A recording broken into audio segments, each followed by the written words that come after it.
Hi everybody, this is Ron Chapman Jr. with Games for Life, bringing you another lesson in our Chess 101 series, and this lesson will be on the bird opening. This happens to be one of my favorite openings, so I might give a little bit more information about it than I normally do. Normally in our opening lessons, all we do is just show the opening to you just in case you're interested in doing more research on it yourself. So here we go. We'll take a look at some of the main lines, some of the basic main lines for this opening, and see what you think. Okay, F4, that's the beginning of the bird. That tells you that that opening is happening if you're black. If you're white, you should probably know what you're doing. It's kind of an unusual opening, but I think it has a lot of potential.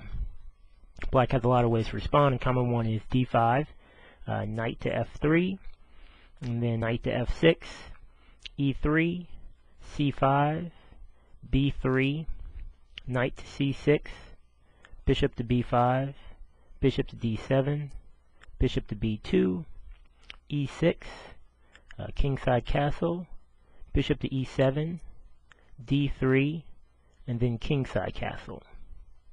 Okay, so I'll take a second to show you some stuff that I like from this opening.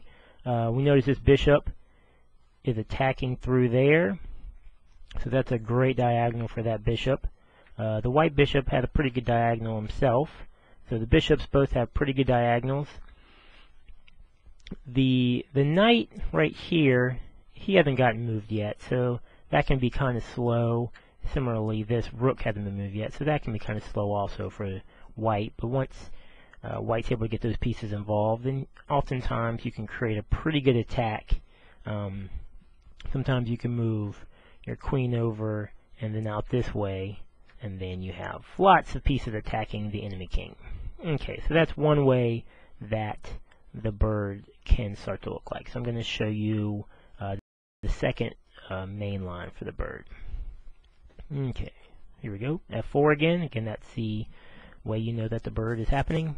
D5, knight to F3, knight to F6, G3, C5, bishop to G2, knight to C6, kingside castle, G6, D3, bishop to G7, C3, kingside castle, queen to C2, and then D4.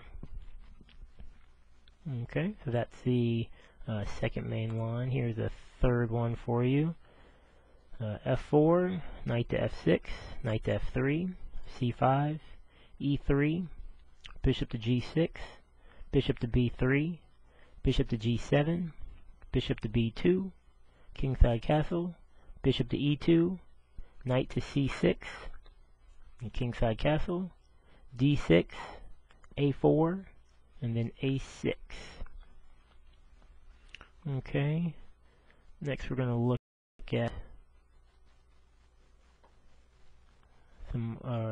at the fourth possibility, F4, E5. Now that looks kind of like a weird move, I think, right? Black is giving up a pawn, and this is actually called the Frum's Gambit, I think is how you pronounce it. If not, sorry as usual.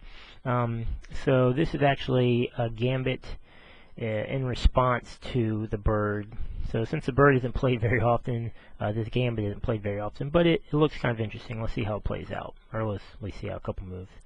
Okay, pawn takes on E5, D6, so black offers another pawn. White takes that one also, takes on D6, and then bishop takes on D6.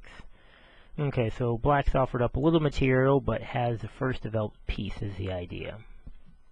Okay, play might continue knight to F3, G5, D4, G4, knight to G5, F5, E4, H6, E5, bishop to E7, knight to H3, even though that pawn can attack it.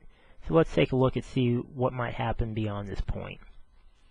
Okay, pawn might take on pawn might take on H3, queen to H5 check, king to F8, bishop to C4, rook to H7, and then bishop to E3. So white's given up some material, but has a pretty good attack going, so who knows, might win this game. Okay, and now we'll look at the 5th line from the bird, and again this will be black will end up playing the From's Gambit. F4, E5, pawn takes on E5, D6, pawn takes on D6, bishop takes on D6, knight to F3, G5, G3, G4, knight to H4, knight to E7, D4, knight to G6, knight to G2, and then knight to C6. Okay, so those are our 5 main lines for the bird. Again, if you see something interesting, if you think you might be able to use one of these variations, or you might just like the opening in general, then go check it out, do some more research on it, and see if you can fit it into your repertoire. Okay, thanks for watching. Bye.